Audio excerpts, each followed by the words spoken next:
السلام عليكم ورحمة الله وبركاته. ازيكم يا شباب؟ عاملين ايه؟ يا رب تكونوا بخير دايما. اول حاجة بس حابين نتكلم عنها، اللي انا من حوالي 5 شهور نزلت فيديو اولاني اللي هو تعليم الطيران، وجاب 5700 فيو. الفيديو ده خلى ناس كتير اوي دخلت كلمتني على حوار الطيران وعايز تفهم اكتر، فنزلت لكم الجزء التاني اللي هو الطيران الاحترافي، وبرضو جاب 4000 فيو. فالنهاردة هوريكم اساسيات الطيران، بمعنى اللي في ناس فهمت الطيران وفهمت ازاي تستخدم الاوتو كليكر والدنيا دي كلها ونسخة الطيران نفسها والجو ده، بس ما فهمتش برضو ماذا بعد ما انا استخدم الاوتو كليكر. ما فهمتش النقطة دي، اللي هو انت لازم تكون في شات، ده مبدئيا، وبتكونوا حاطين علامة معينة زي مثلا علامة الشات بتاعي اللي هي اف اندرسكول، هوريها لكم طبعا في الفيديو. تمام. فطبعا الناس ما فهمتش ايه النقطة دي، اللي هو احنا بنعد مع بعض في كل تليجرام او ماسنجر ايا كان يعني، وبنعد مع بعض كده، بنقوله بسم الله 1 2 3، وبندوسه انا والشخص اللي بيعد معايا بندوسه ستارت في نفس الدقيقة، في نفس الثانية قصدي. تمام.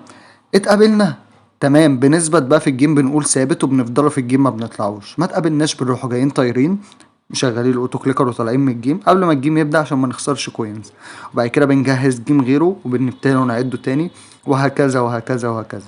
كل ده طبعا انا وضحته لكم في الفيديو اللي هتشوفوه دلوقتي. قبل اي حاجه ما تنساش تصلي على النبي، ولو عجبك الفيديو ما تنساش تعمل لايك وتعمل سبسكرايب عشان تتابع كل جديد ليا. وبس كده يا سيدي، مش حابب اطول عليكم اكتر من كده، وبسم الله نبدأ في الشرح. يلا عد. عد. بسم الله 1 2 3. كتير. ثابت يا سولو. قابلته. بسم الله يلا 1 2 3. نورة. ثابت يا سولو. تاني. يا سلام.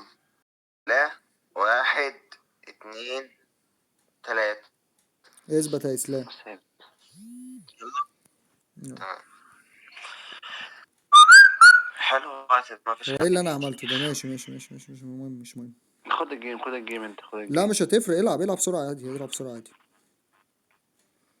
وبس كده يا شباب، كده احنا اتقابلنا اهو. هو حاطط الشعار بتاعي اللي هو اف اندر سكول.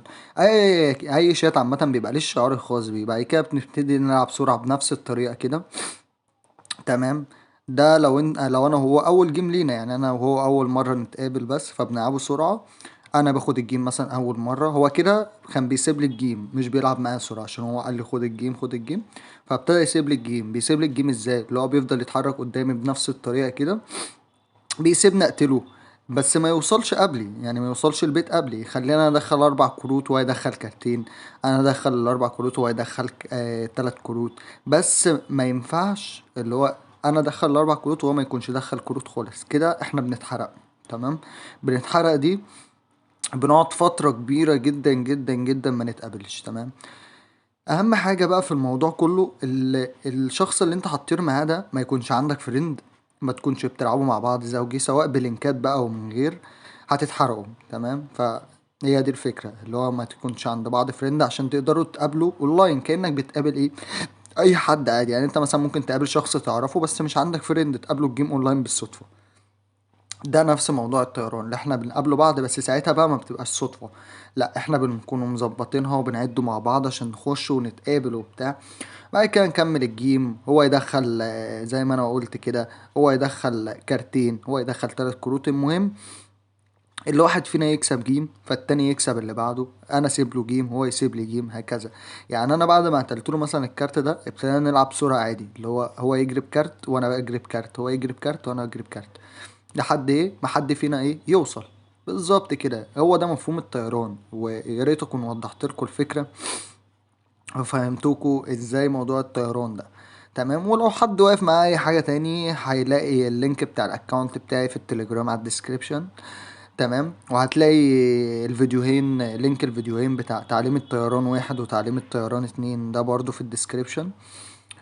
وبإذن الله مش هيبقى آخر فيديو لينا سوا. وطبعا حبيت بس أوضح حاجة تانية، الطيران مش ثغرة، الطيران مش ثغرة ومش هتقف. تمام.